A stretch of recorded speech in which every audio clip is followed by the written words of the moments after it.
Hello everyone, welcome back to our channel South Science Classes. तो आज की video में हम केमिस्ट्री के इंपॉर्टेंट टॉपिक्स करने वाले हैं, जिसमें चैप्टर फर्स्ट है आपका सॉल्यूशन। हम स्टार्ट करते हैं। तो उससे पहले आपको बता दूं तो विलेन चैप्टर जो है आपका टोटल 8 मार्क्स का आता है आपके पेपर में, बोर्ड एग्जाम्स में। एंड आपको बता देती हूँ कि पैटर्न किस टाइप से आता है। तो बहुविकल्पीय प्रश्न इस चैप्टर में से बहुत आते हैं एंड एक नंबर के बहुविकल्पीय प्रश्न इस चैप्टर में से बहुत ज़्यादा आते हैं, तो इम्पोर्टेंट है। अति लघु प्रश्न भी आ जाते हैं, लघु उत्तरीय प्रश्न भी बनते हैं। इसमें लॉन्ग क्वेश्चन, विस्तृत का मतलब है लॉन्ग क्वेश्चन। तो इस चैप्टर में से लॉन्ग क्वेश्चन शायद एक दो आता है, वो भी कभी कभी रेयर आता है, तो इतना इंपॉर्टेंट नहीं है लॉन्ग क्वेश्चन। लेकिन न्यूमेरिकल वाला जो पार्ट है वो बहुत ज़्यादा आता है। तो आपको इसमें इस चैप्टर के लिए MCQs, very short questions and short questions पढ़ने हैं। एंड लॉन्ग क्वेश्चंस को हम एक को देख लेंगे जो इम्पोर्टेंट होता है, लेकिन रेयर ही आता है जो। और न्यूमेरिकल्स मस्ट है, न्यूमेरिकल्स इंपॉर्टेंट है, न्यूमेरिकल को हमें पढ़ना ही पढ़ना है। तो इस वीडियो में आपको मैं इसी पैटर्न के अकॉर्डिंग इस चैप्टर से रिलेटेड क्वेश्चंस करवाने वाली हूँ। तो आइए हम स्टार्ट करते हैं। सबसे पहले है हमारा बहुविकल्पीय प्रश्न। तो बहुविकल्पीय प्रश्न में फर्स्ट क्वेश्चन है, शुद्ध जल की मोलरता होती है। तो आपके पास ऑप्शंस हैं 55.56, 5.556, 0.18 और 0.018। अब इस क्वेश्चन में क्या पूछा है हमसे, जल की मोलरता मतलब वाटर, H2O की मोलरता पूछी है, मोलरिटी पूछी है, जिसको हम आगे डिस्कस करेंगे कि मोलरता क्या होती है। तो अभी के लिए इसका आंसर आप जान लें कि इसका आंसर होता है 55.56। ये जो क्वेश्चन है वो बहुत इंपॉर्टेंट है और इस क्वेश्चन का आंसर हो जाएगा 55.56। लेकिन भूलना मत कि आप कन्फ्यूज मत हो जाना कि 55 पॉइंट है या 5 पॉइंट है। इसका आंसर है 55.56। ये क्वेश्चन 2015, 16 और 19 में भी आया था, तो मस्ट इंपॉर्टेंट है, इसलिए अच्छे से करके जाना। बेसिकली ये है कि आप निकाल भी सकते हैं इस क्वेश्चन का आंसर, लेकिन अगर आपको क्वेश्चन निकालना नहीं आ रहा तो रट के जाना, लेकिन 55.56।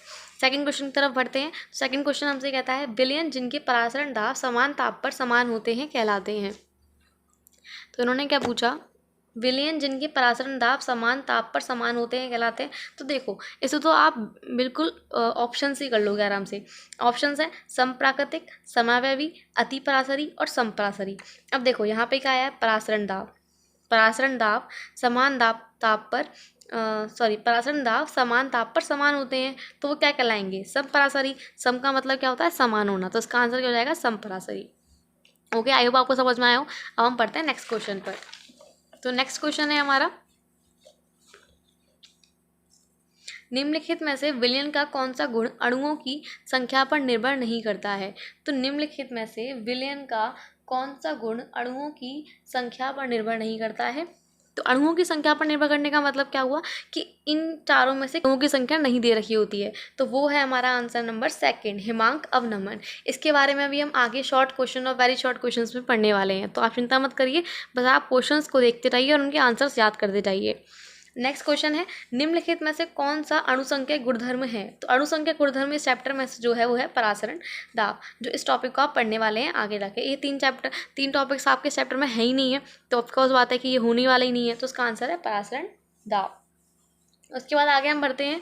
नेक्स्ट क्वेश्चन है, निम्न में से किस जलीय विलयन का क्वथनांक, क्वथनांक का मतलब यहाँ पर है हमारा बॉइलिंग पॉइंट, ठीक है। और ये चीज़ अगर आपको ना पता हो तो बता देती हूँ, क्वथनांक मतलब होता है बॉइलिंग पॉइंट, जिस पॉइंट पर वो चीज़ वहाँ उबलती है, मतलब बॉयल होती है, उसी को हम क्वथनांक बोलते हैं हिंदी में, सर्वाधिक होगा। तो इन चारों में से किसका बॉइलिंग पॉइंट ज़्यादा होगा, तो इसका आंसर आप टिक लगा लीजिए 1% CaCl2 के साथ। ओके, समझ में आया। तो ये 5 क्वेश्चन हो चुके हैं। 5 क्वेश्चन हमने किए हैं वो बहुत इंपॉर्टेंट हैं, और आप अगर अपनी अनसॉल्व में भी देखेंगे तो ये क्वेश्चन आपको कहीं ना कहीं किसी न किसी ईयर में मिल जाएंगे, किसी न किसी सेट में मिल सकते हैं।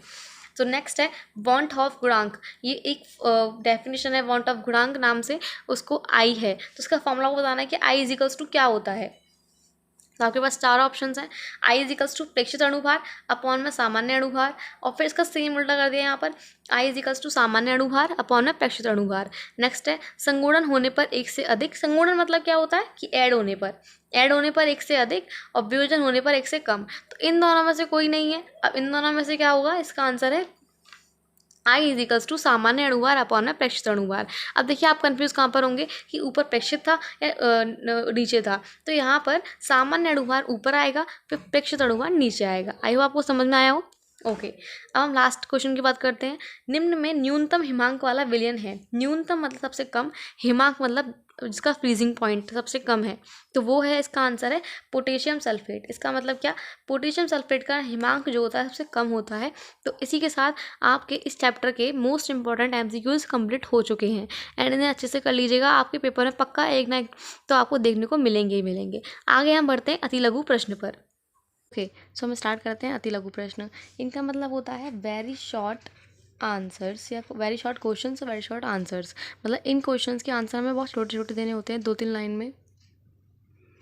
ये 1 नंबर के आते हैं, 1 या 2 नंबर के आपको मिल सकते हैं, ठीक है। तो सबसे पहला फर्स्ट क्वेश्चन है, मोलरता को उदाहरण से समझाइए। फर्स्ट क्वेश्चन क्या है, मोलरता को उदाहरण से समझाइए। आपने पीछे देखा होगा एमसीक्यूज में एक मोलरता वाला वर्ड आया था, तो उसको निकालने के लिए उसकी डेफिनेशन और फॉर्मूला है। तो समझते हैं कि मोलरता क्या होती है। तो उसकी डेफिनेशन है, किसी निश्चित ताप पर, ताप हमारा निश्चित है, प्रति लीटर विलयन में घुलित विलय पदार्थ के मोलों की संख्या। जो हमारा विलय है ना, उसके पदार्थ की मोलों की संख्या जो होती है, उस ताप पर उस विलयन की मोलरता कहा जाता है। उस ताप पर उस विलयन की मोलरता कहा जाता है। फिर से मैं समझाती हूँ आपको। किसी निश्चित ताप पर प्रति लीटर विलयन में, जो विलयन है उसका आयतन लीटर में है, घुलित विलय पदार्थ के मोलों की संख्या को उस ताप पर उस विलयन की मोलरता कहा जाता है। तो बेसिकली इसका जो फॉर्मूला बनेगा वो क्या बनेगा, m इजिकल्स टू, इसे हम कैपिटल M से शो करते हैं, विलय के मोलों की संख्या बट्टे में विलयन का आयतन। इन्होंने ये तो बोला था प्रति लीटर विलयन में घुलित विलय पदार्थ के मोलों की संख्या, तो विलय के मोलों की संख्या अपॉन में विलयन का आयतन, वो भी किस में, लीटर में। तो इस फॉर्मूले के थ्रू आप मोलरता निकाल सकते हैं। इसकी डेफिनेशन और फॉर्मूला बहुत ज़्यादा पूछा जाता है, ये बहुत इंपॉर्टेंट है, इसे मार्क कर लीजिएगा आप। एंड इससे रिलेटेड न्यूमेरिकल्स भी बहुत आते हैं, तो इसे अच्छे से कर लीजिएगा। और मोलरता की इकाई जो होती है वो होती है मोल प्रति लीटर। ये इसकी डेफिनेशन है, आप इसे नोट कर सकते हैं, और ये है इसका फॉर्मूला। नेक्स्ट क्वेश्चन पे आगे बढ़ते हैं। तो नेक्स्ट क्वेश्चन है, मूल प्रवाह से आप क्या समझते हैं, समझाइए। या इसका एक और क्वेश्चन ऐसे बन के आ सकता है कि मूल अंश से आप क्या समझते हैं, उदाहरण से समझाइए। तो मूल प्रवाह और मूल अंश एक ही होता है। तो अगर आपके पेपर में कोई भी इनमें से एक आ रहा है तो कन्फ्यूज मत होना कि क्या चीज़ है ये मूल प्रवाह और मूल अंश एक ही है। आंसर है एक विलयन में। अच्छा, विलयन तो आपको पता होगा कि विलयन क्या होता है। तो विलयन में 2 चीज़ें होती हैं, एक होता है विलय और एक होता है विलायक। तो यहाँ पर जो हमारा विलय है वो कम मात्रा में होता है, हमेशा याद रखना।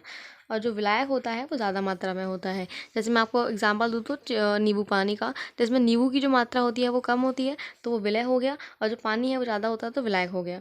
ऐसे ही यहाँ पर जो विलय होता है ना, ये कम मात्रा में जिसके मोलों की संख्या हमने ली गई है। ओके, सो आई होप आपको समझ में आया हो। तो यहाँ पे बोला है एक विलयन में किसी घटक विशेष का मतलब है यहाँ पर कि या तो विलय या विलायक, इन दोनों में से किसी एक का मोल प्रवास उस घटक के मोलों की संख्या। अगर आप विलय ले रहे हो तो विलय के मोलों की संख्या आएगी, अगर आप विलायक ले रहे हो तो विलायक के मोलों की संख्या आएगी। तथा विलयन में उपस्थित सभी घटकों का मतलब कि विलय प्लस विलायक दोनों, उन दोनों के कुल मोलों की संख्या के अनुपात के बराबर होता है। जो मूल प्रवास होता है वो विलयन में किसी विशेष घटक के मोलों की संख्या बट्टे में विलयन में उपस्थित कुल मोलों की संख्या के अनुपात के बराबर होता है। इसे हम एक्स शो करते हैं और मूल प्रवास बोलते हैं इसे। देखो, इसमें बेसिकली क्या है कि अगर आपको दोनों को निकालने के लिए आता है कि विलय का मूल प्रवास निकालो, जैसे मान लो मैंने विलय के मूल प्रवास को एक्स ए से शो कर दिया और विलायक के मूल प्रवास को मैंने एक्स बी से शो कर दिया। तो यहाँ पे उन्होंने बोला है कि अगर उसने बोला कि विलय का मूल प्रवास निकालो, तो यहाँ पे आप लिख दोगे विलय के मोलों की संख्या बट्टे में विलयन में उपस्थित कुल मोलों की संख्या का मतलब है विलय के मोलों की संख्या प्लस में विलायक के मोलों की संख्या। मैं आपको यहाँ पर लिख के दिखाती हूँ। देखो, यहाँ पे हो जाएगा विलय के, अगर उसने बोला विलय का मूल प्रवास निकालो, तो विलय का मूल प्रवास जो आएगा उसको हम एक्स ए से शो कर लेते हैं। तो ये एक्स ए इजिकल्स टू आ जाएगा विलय के मोलों की संख्या, क्योंकि किसी विशेष घटक का मतलब ना यही है कि या तो विलय आएगा या विलायक आएगा। वो डिपेंड करता है कि वो क्वेश्चन में जब हम न्यूमेरिकल्स करेंगे तब आप समझाएंगे। तो विलय के मोलों की संख्या बट्टे में यहाँ आ जाएगा विलयन का, यहाँ पर देखो क्या लिख रहा है कि विलयन में उपस्थित कुल मोलों की संख्या। तो विलयन में उपस्थित कुल मोलों की संख्या का मतलब क्या है, विलय के मोलों की संख्या प्लस में विलायक के मोलों की संख्या। तो आई होप आपको समझ में आया हो। तो ये ही यहाँ पे विलय का मूल प्रवास ऐसे निकलेगा। लेकिन अगर वो बोलता है विलायक का मूल प्रवास, तो उसे हम शो कर लेते हैं एक्स बी से, विलायक का मूल प्रवास। इसमें क्या हो जाएगा, नीचे वाला सेम रहेगा, लेकिन विलय के मूलों की संख्या ऊपर जाएगा। विलय के मूलों की संख्या की जगह क्या आ जाएगा, विलायक के मूलों की संख्या, सिंपल। और वो ऐसे निकल जाएगा एक्स बी। एक्स से हमारा क्या है, विलय के मूल प्रवास, और एक्स बी क्या है, विलायक का मूल प्रवास। आई होप आपको समझ में आया हो। तो जो चीज़ थी आप देख सकते हैं फिर से कि एक्स इजिकल्स टू क्या होता है, घटक के मूलों की संख्या, घटक का मतलब विलय या विलायक जो भी मैं निकालने को दिया गया है, अपॉन में विलयन में उपस्थित कुल मूलों की संख्या, मतलब विलय प्लस विलायक दोनों के मूलों की संख्या को टोटल करके। आई होप आपको समझ में आया हो मूल अंशों के बारे में।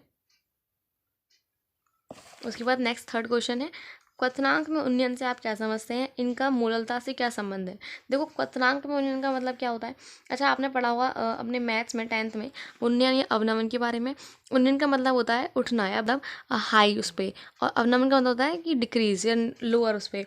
तो यहाँ पे क्वथनांक में उन्नयन का मतलब इसे हम शो करते हैं डेल्टा टीवी से। सफिक्स में ये टीवी है, ठीक है। तो इसका मतलब क्या है, किसी विलायक में अवाष्पशील विलय को घोलने पर विलयन का वाष्प दाब कम हो जाता है। इसका मतलब क्या, जो हमारा कोई भी विलायक है उसमें अगर हम अवाष्पशील का मतलब जिसमें वेपर नहीं है, उस विलय को हम घोलेंगे तो जो विलयन का वाष्प दाब है वो कम हो जाएगा, जिसके कारण विलयन का क्वथनांक बढ़ जाता है। तो क्या होता है, विलयन का जो बॉइलिंग पॉइंट है वो बढ़ जाता है। किसी विलायक के क्वथनांक में उत्पन्न इस वृद्धि को विलायक के क्वथनांक में उन्नयन कहा जाता है। मैंने आपको बताया था कि उन्नयन का मतलब इंक्रीज होता है और अवनमन का मतलब डिक्रीज होता है। तो उन्नयन यहाँ पे बढ़ आया है, इसका मतलब इसमें वृद्धि होगी। तो क्या होता है, किसी विलायक के क्वथनांक में उत्पन्न इस वृद्धि को हम क्या बोलते हैं, विलायक के क्वथनांक में उन्नयन। लेते हैं एक बार इस चीज़ को, किसी विलायक में अवाष्पशील विलय को घोलने पर, तो आपको सिंपल आना है कि हम किसी विलायक में एक अवाष्पशील विलय घोल रहे हैं। अब विलयन जो होता है वो विलायक और विलय से मिलता है, तो विलायक में हमने क्या घोला, अवाष्पशील विलय, जिसके कारण क्या होता है, विलयन का वाष्प दाब कम हो जाता है। अब कुछ अवाष्पशील आया है तो जो वाष्प दाब है वो कम हो जाएगा, जिसके कारण विलयन का क्वथनांक बढ़ जाता है। किसके कारण बढ़ता है, जब उसका वाष्प दाब कम होता है। और उसका वाष्प दाब कब क्यों होता है, क्योंकि इसमें अवाष्पशील विलय को हम घोल देते हैं। तो विलयन का क्वथनांक जो बढ़ता है, तो इस वृद्धि को हम क्या बोलते हैं, विलायक के क्वथनांक में उन्नयन। ठीक है, इसका जो फॉर्मूला बन जाएगा वो बन जाएगा delta T V is equals to T V minus T nought. T V तथा टी नॉट का मतलब क्या है, विलयन तथा विलायक के क्वथनांक। यहाँ पे विलयन का क्वथनांक है टी वी और टी नॉट क्या है, विलायक का क्वथनांक। इन दोनों को माइनस कर देंगे तो हमारा टोटल निकल कर आ जाएगा डेल्टा टी वी, मतलब कि उसमें वृद्धि। फोर्थ क्वेश्चन हमसे क्या कहता है, परासरण तथा विसरण में उदाहरण सहित अंतर समझाइए। तो परासरण क्या है और विसरण क्या है, हम उसके बारे में पढ़ते हैं। तो इनके बीच अंतर बहुत आता है, और आराम से आप 2 पॉइंट्स हैं, 2 पॉइंट्स आराम से याद कर सकते हैं। तो स्टार्ट करते हैं। परासरण में अणु कम सांद्रण वाले विलयन से अधिक सांद्रण वाले विलयन की ओर गति करते हैं। तो परासरण में क्या होता है, इंपॉर्टेंट पॉइंट, कि जो अणु होते हैं वो कम सांद्रण से अधिक सांद्रण वाले विलयन की ओर गति करते हैं। जिसकी कम कंसिस्टेंसी है उससे ज़्यादा कंसिस्टेंसी वाले की ओर गति करते हैं। लेकिन इसका सेम अपोजिट कौन होता है, विसरण। विसरण में अणु अधिक सांद्रता वाले विलयन से कम सांद्रण वाले विलयन की ओर गति करते हैं। तो विसरण में क्या हो गया, वो ज़्यादा से नीचे आ रहे हैं और ये नीचे से ऊपर जा रहे हैं। ओके, परासरण में विलायक के अणुओं का बहाव अर्धपारगम्य झिल्ली द्वारा होता है। अर्धपारगम्य झिल्ली क्या होती है, देखो जैसे आपके घर में छलनी होगी जिससे आटा वाटा छनता है, चाय छनती है, वैसे ही परासरण वाले जो परासरण होता है ना, उसमें जो विलायक के अणु होते हैं वो अर्धपारगम्य झिल्ली द्वारा ही छनते हैं। छन्ना मतलब इन सेंस उनको जब हम प्योरीफाई करते हैं तो अर्धपारगम्य झिल्ली का यूज़ करते हैं। तो जो परासरण होता है ना, उसमें अर्धपारगम्य झिल्ली द्वारा उन अणुओं का बहाव होता है, लेकिन विसरण में अर्धपारगम्य झिल्ली की कोई भूमिका नहीं होती। इसका मतलब क्या, हम परासरण में अर्धपारगम्य झिल्ली यूज़ करते हैं लेकिन विसरण में ये झिल्ली हम यूज़ नहीं करते हैं। ये इसके 2 पॉइंट्स हैं, आप देख सकते हैं आराम से। लास्ट क्वेश्चन है, 5th क्वेश्चन, और ये बहुत ज़्यादा इंपॉर्टेंट है, मस्ट इंपॉर्टेंट है, आपको पक्का मिलने वाला है। परासरण क्या है और परासरण दाब के लिए व्यंजक। जो हमने परासरण यहाँ पे पढ़ा था उसके बारे में और डिटेल से पढ़ने वाले हैं हम। तो देखो यहाँ पे है ना अर्धपारगम्य झिल्ली, तो अर्धपारगम्य झिल्ली से होकर किसी शुद्ध विलायक से विलयन में अथवा एक तनु विलयन से सांद्र विलयन में विलायक का स्वतः प्रवाह परासरण कहलाता है। देखो हमने ही पढ़ा था कि कम सांद्रण से अधिक सांद्रण में, और यहाँ पे क्या लिख रहा है इसने कि तनु विलयन से सांद्र विलयन में। तनु का मतलब क्या होता है, डाइल्यूट, मतलब कि पतला जो लिक्विड होता है, और सांद्र का मतलब क्या होता है, थोड़ा सा गाढ़ा। ठीक है, तो यहाँ पे वो पतले विलयन से थोड़े ज़्यादा गाढ़े विलयन में विलायक का प्रवाह हो रहा है। विलायक का स्वतः प्रवाह का मतलब क्या है कि वो अपने यहाँ प्रवाह हो रहा है, लेकिन किससे होकर? अर्धपारगम्य झिल्ली से होकर। तो अर्धपारगम्य झिल्ली से होकर किसी शुद्ध विलायक से विलयन में या एक तनु विलयन से सांद्र विलयन में विलायक का स्वतः प्रवाह होता है, उसको हम बोलते हैं परासरण। बहुत इजी लैंग्वेज है, आराम से कर सकते हैं। ठीक है, अब इसका व्यंजक क्या होता है? इसका व्यंजक होता है PV = nRT। ये बहुत बहुत ज़्यादा इंपॉर्टेंट फॉर्मूला है, इसको याद रखिएगा क्योंकि ये फॉर्मूला न्यूमेरिकल्स में भी आता है। तो PV = nRT हो गया। P = n/v/RT। देखो अगर इस v को मैं इधर ले आऊँ तो P = n/v/RT हो गया, और इस n/v का मतलब होता है = में c। हम n/v की जगह c भी रख सकते हैं। तो हमारा लास्ट फॉर्मूला क्या बन गया लास्ट में? P = CRT। अब आप सोच रहे होंगे कि P क्या है, V क्या है, N क्या है, तो यहाँ पे देख लेते हैं। P का मतलब है परासरण दाब। अच्छा, P को हम पाई से भी शो कर सकते हैं, तो पाई मतलब ही परासरण दाब ही होगा, कंफ्यूज मत होना अगर आपको कहीं दिख जाए तो। R = गैस नियतांक है। गैस नियतांक इसकी वैल्यू होती है 0.0821। N = मोलों की संख्या है जो आपको निकालनी होगी, और मोलों की संख्या का फॉर्मूला होता है भार बट्टे में अणु भार, जो हमने पहले पीछे प्रीवियस मोल प्रवाह और मोलता पढ़ी थी ना, उसमें भी देखो मोलों की संख्या आई थी। तो इसका फॉर्मूला भी भार बट्टे में अणुभार है, याद रखिएगा आप। तो आप ऐसे निकाल सकते हैं मोलों की संख्या को। W है यहाँ पे विलय की मात्रा, जो भी हमारा विलय है वो कितनी मात्रा में है, और M है यहाँ पे विलय का अणुभार, T यहाँ पे परमताप है, और V यहाँ पर आयतन है। ये तो आपको पता ही होगा, V का मतलब आयतन, T का मतलब परमताप। तो ये आपके 5 इंपॉर्टेंट अति लघु प्रश्न थे जो हो चुके हैं, आप अच्छे से देख सकते हैं। तो इसी टाइप से अब हम वेरी शॉर्ट क्वेश्चन हमने कर लिए हैं, MCQs हमने कर लिए हैं। अब हम करने वाले हैं नेक्स्ट वीडियो में long questions, numericals and short questions. तो उसके लिए आप ज़रूर वीडियो को देखिएगा, एंड अगर आपको ये वीडियो अच्छी लगी तो प्लीज़ लाइक कीजिएगा, शेयर कीजिएगा एंड कमेंट कीजिएगा, कुछ भी आपको प्रॉब्लम हो। Thank you so much.